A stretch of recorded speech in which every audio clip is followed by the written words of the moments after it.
Aujourd'hui, 4 points cardinaux vous invitent à un voyage à la fois dans le temps et dans l'espace. Dans le temps, tout d'abord, parce que nous allons réexplorer le site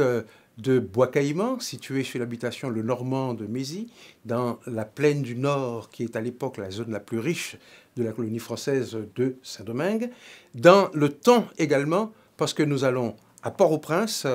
pour voir comment l'opération Bois-Calais essaye d'apporter une réponse efficace à la violence imposée par les gangs depuis environ 2 ans dans la métropole haïtienne. Nous allons faire une monde qui s'appelle 4 points cardinaux. Du Bois-Calais au Bois-Caïman, il y a une sorte de glissement sémantique de bois à bois, béca en créole, mais de quel bois parlons-nous et surtout de quoi cette violence est-elle finalement le nom? Parce que la violence reste l'élément organique qui fait le lien entre le soulèvement des Noirs de la colonie française de Saint-Domingue intervenu dans la nuit du 22 au 23 août 1791 et qui va se solder par l'incendie des plantations de canne à sucre dans les plaines, par l'abattage du bétail, par l'assassinat surtout de plusieurs milliers de maîtres et de colons blancs qui, pris de panique, appellent au secours la police coloniale. Cette violence initiale, cette violence presque initiatique, parce que la légende ou le mythe nous raconte que pendant la cérémonie du Bois-Caïman du 13 août 1791, Duty Boukman et Cécile Fatiman auraient procédé au sacrifice d'un porc avec la distribution de son sang à l'Assemblée pour la signature d'une sorte de pacte de sang au cours duquel les personnes présentes, qui sont des 3 différentes composantes de la population d'origine africaine de la colonie, c'est-à-dire des marrons, c'est-à-dire des personnes qui ont refusé les chaînes de l'esclavage et qui vivent en marge de la plantation, les esclaves, ceux qui sont encore captifs et qui sont nombreux à venir à la nuit tombée dans ce type de cérémonie où ils peuvent danser, chanter et renouer avec leur tradition religieuse ancestrale, et bien entendu des Noirs libres ou des personnes de couleur, parmi lesquelles, par exemple, Toussaint Breda, qui, libre depuis 1776, continue cependant d'œuvrer pour la libération de ses frères restés encore dans les chaînes. Donc, nous pouvons dire que le Bois-Caïman, c'est l'explosion d'une violence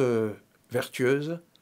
l'application de ce principe philosophique selon lequel un peuple souverain a le droit de se révolter contre la tyrannie dans la mesure où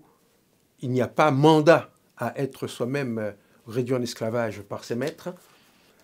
Ces esclaves, ces affranchis, ces marrons ont donné au monde l'exemple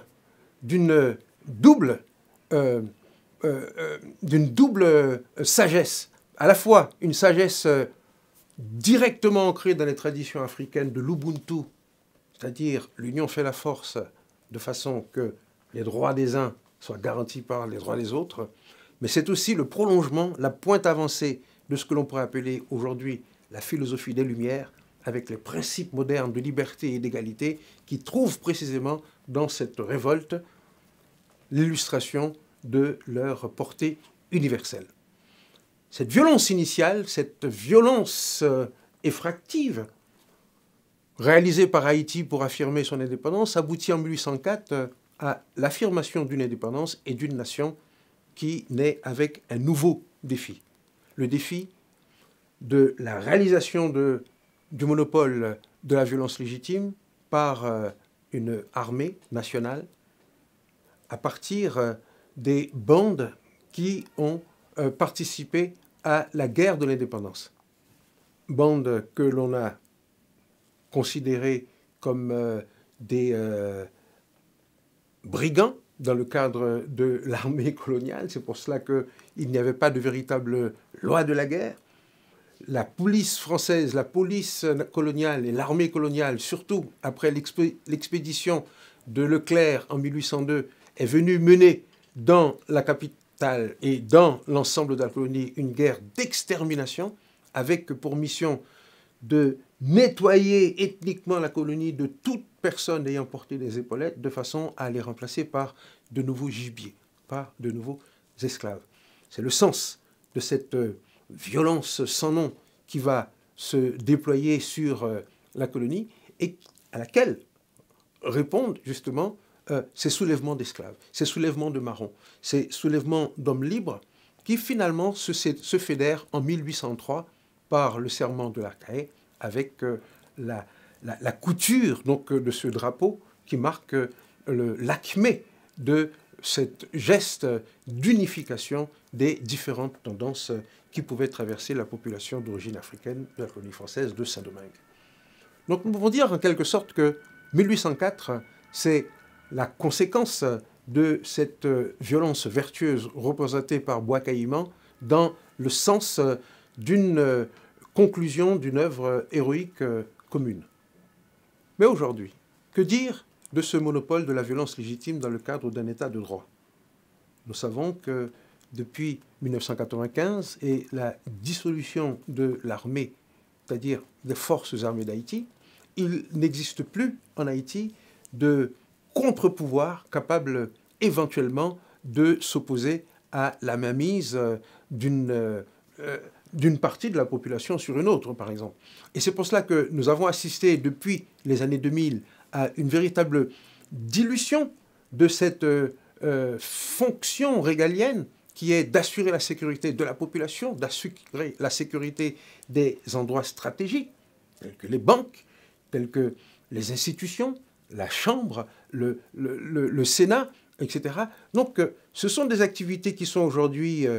privatisées, appropriées par des intérêts privés et qui ne sont pas toujours effectuées de la façon la plus transparente. Et c'est pour cela que cela a ouvert la voie à l'entrée dans ce pays de plus de 600 000 armes de guerre, dans un pays pourtant qui ne fait face ni à un conflit ethnique, ni à un conflit religieux, ni même à un conflit social ouvert, parce que ceux qui luttent sur le terrain ne représentent pas des classes sociales avec des intérêts opposés. C'est dire par conséquent que le pays est entré à l'orée des années 2000 dans un cycle de violence qui peut être aujourd'hui considéré comme une sorte de trou noir et qui prend la forme dans la région métropolitaine d'un véritable chaos urbain. Aujourd'hui, la zone métropolitaine de Port-au-Prince, qui constitue un fer à cheval, un espace bâti en continu de Léogane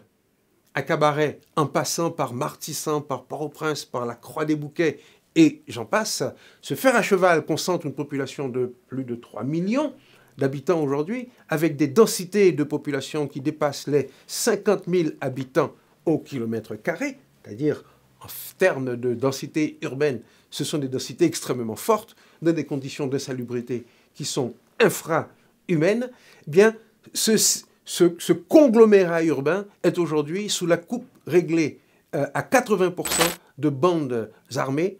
qui ont pris le nom de vivre ensemble, mais en fait qui signifie plutôt périr ensemble, parce que ce mouvement de bandits est associé à la mainmise des cartels de la drogue sur le marché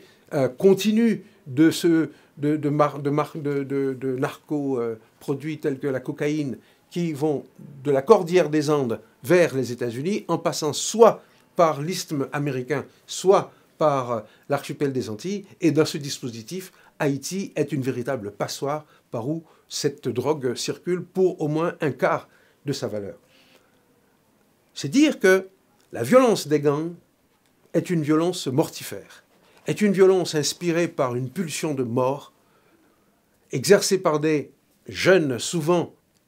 même pas encore pubères, qui, sous l'emprise de la drogue, de l'alcool, et surtout fascinés par l'argent facile et par le sentiment de puissance et de revanche que leur donne la possession d'une arme de terreur, tout ceci crée dans notre capitale, dans notre région métropolitaine, un sentiment d'impuissance, un sentiment de désarroi, et c'est à ce désarroi que répond le Bois-Calais. Je rappelle que Bois-Calais, il y a dans le Bois-Calais peut-être une résonance avec Bois-Caïman pour rappeler que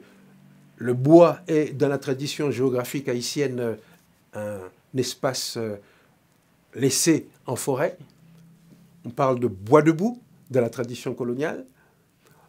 Vous avez encore aujourd'hui, dans la toponymie métropolitaine, des restes de cette répartition en terroir. Le bois vernat, par exemple, le bois patate. Ce sont souvent des territoires, c'est-à-dire avec un relief, un modelé de coteaux, de collines, donc de sortes de petites montagnes sur lesquelles on laissait les réserves de bois pour pouvoir consommer dans la plaine où ce bois servait à la consommation ou à des bois d'œuvre. Mais ici s'arrête la comparaison avec le bois caïman parce que le calé associé au bois suppose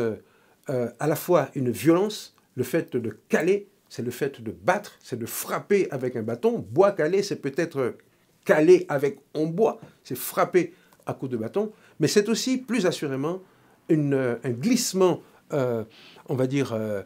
vers une signification plus lubrique, le bois calé étant une sorte de métaphore d'un sexe turgescent prêt à assaillir ses victimes. Il y a dans ce registre volontairement vulgaire l'affirmation d'une sorte de défiance par rapport à la justice d'un État défaillant, l'affirmation d'un dépit de la population qui ne se sent plus écoutée, qui ne se sent plus protégée par le bras armé de la justice. Et s'il nous fallait faire en conclusion une sorte de comparaison brutale entre le bois calé et le bois caïman, on pourrait dire que bois caïman est l'expression d'un mouvement de fond reposant sur un principe universel qui est vivre libre ou mourir et qui aboutit à la création d'un État libre. Le bois calé, c'est au contraire l'expression d'un désarroi, l'expression du désespoir d'un peuple dont les aspirations les plus hautes sont tenues sous le boisseau par une élite transformée en pègre et par des bandits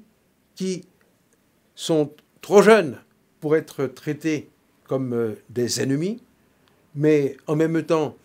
trop naïfs pour pouvoir se ressaisir et reprendre le chemin de la vertu. C'est pour cela que la dialectique haïtienne aujourd'hui, c'est de renverser la vapeur, renverser la tendance et transformer le bois calé, qui est une tentative de légitime défense de la part d'une population aux abois, en un bois fouillé peut-être, qui nous permettent de naviguer et d'aller vers l'avant.